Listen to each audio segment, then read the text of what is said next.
DJ Sports.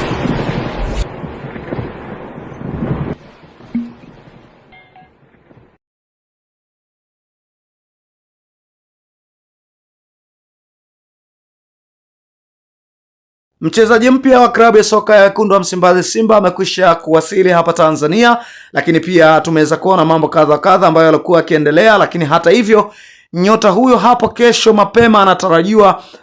kwenda kule visiwani Zanzibar kwa ajili ya utambulisho rasmi ndani ya kikosi cha Wekundu wa Msimbazi Simba. Lakini mchezaji huyo katika mchezo wa kesho dabi ya Kariakoo atakosekana katika mchezo, lakini pia mchezaji huyo ataweza kukaa jukwaani na kutazama kile ambacho kinachoendelea. Hapana shaka ni striker huyu namba 9 na Simba Sports Club wamekwenda kuchukua nafasi ya Selemani Mwalimu, lakini pia wapo wanamtafuta pia mchezaji mwingine wa Kitanzania kuja kulipress nafasi ya Selemani Mwalimu, lakini huyu ni mchezaji wa kimataifa kutokea pale taifa la Kongo. Bila shaka baada ya kuona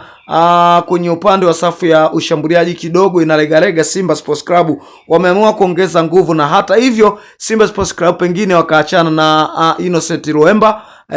na mchezaji huyu ambaye amesajiliwa leo hii basi